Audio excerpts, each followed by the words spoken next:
मेरा नाम सुना है और मैं कराची से ताल्लुक़ रखती हूँ।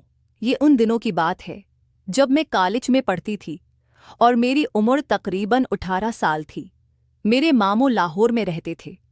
कहानी शुरू करने से पहले अब दोस्तों से दरख्वास्त है, हमारे चैनल को सब्सक्राइब करें। और मैं पढ़ने के लिए उनके पास आई हुई थी। मेरे मामू का नाम शफीक था। मेरी माँ मामी इस दुनिया में नहीं रही थी। मेरे मामू वापडा में सरकारी मुलाजिम थे। उनकी एक ही साली थी। मेरे खालों के शोहर का इंतकाल हो गया था। मामू खालों की वफात के बाद खाला को घर ले आए थे, क्योंकि खालों के घर वालों ने खाला को घर से निकाल दिया था। इसलिए मेरे मामू खाला का बहुत ख्याल रखते थे। मेरी खाला हमारे घर ही रहती थी। मेरे खाला का एक ही बेटा था जिसका नाम इकराम था, जो मेरी हम उम्र था।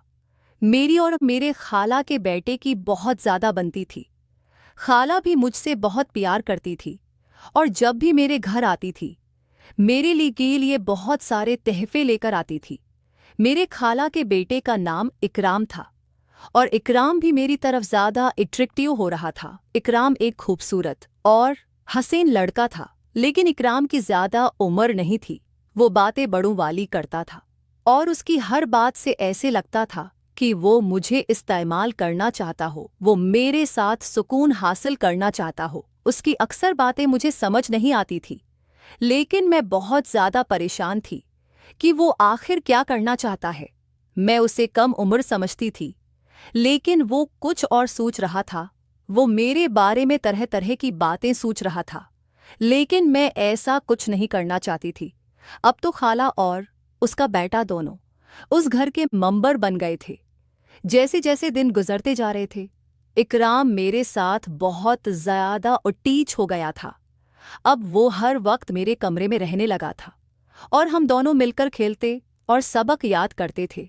घर वाले भी हम पर बिल्कुल शक नहीं करते थे, क्योंकि हम दोनों कज़न थे। कोई भी हमारी तरफ ऐसी निगाह से नहीं देखता था और इकराम इस बात का बहुत फ़ायदा उठाने की कोशिश करता। इकराम को जब भी मौका मिलता वो मेरे साथ अजीब सी बातें करने लग जाता। पहले तो मैं इकराम की बातों पर गुस्सा करती थी, लेकिन जैसे जैसे दिन गुजरते गए, पता नहीं क्यों मुझे इकराम की बातें अच्छी लगने लगी। मेरा खुद दिल करता था कि इकराम के साथ मज़े करूं। इकराम की बातें करने से मुझे बहुत अच्छा लगता था। इकराम के साथ मैं भी बड़ाई की तरफ जा रही थी, लेकिन मुझे इस बात पर यकीन था कि इकराम कभी भी मुझे किसी के सामने रसवा नहीं करेगा। फिर एक दिन इकराम मुझसे कहने लगा कि मैं तुमसे ताल्लुक़ बनाना चाहता हूँ। मुझे इकराम की कुछ बातें समझ नहीं आई। मैंने इकराम से कहा कि ऐसा कौन सा ताल्लुक़ बनाना चाहते हो, हम तो कज़न पहले से ही हैं। इकराम मुझसे कहने लगा, नहीं, मैं इस ताल्लुक़ की बात नहीं कर रहा। मैं बच्ची भी नहीं थी। मुझे इकराम की सारी बातें समझा रही थी, क्योंकि मेरा भी दिल करता था कि इकराम मेरे साथ कुछ करे।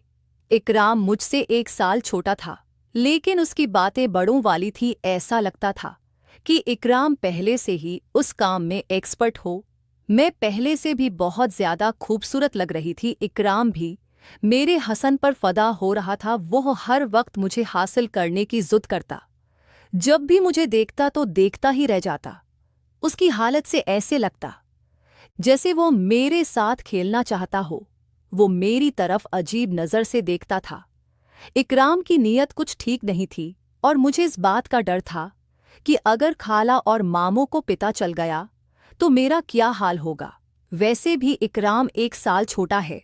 मैं उसे समझाऊं, ये काम ठीक नहीं है। 1-2 मर्तबा मैंने इकराम को प्यार से समझाने की बहुत कोशिश की, लेकिन वो अपनी ज़िद पर था कि मैं तुम्हें हर कीमत पर हासिल करके रहूंगा। पहले तो मुझे ऐसा लगा कि इकराम मुझसे मोहब्बत करता है, लेकिन वह मोहब्बत नहीं, कुछ और करना चाहता है और मुझे ये बात समझ आ चुकी थी।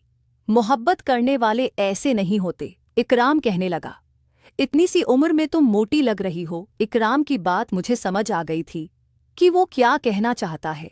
एक दिन मेरे मामू और खाला शादी में चले गए। हम दोनों घर पर अकेले थे। इकराम को जब पता चला कि घर पर कोई नहीं है तो वो मेरे कमरे में आ गया।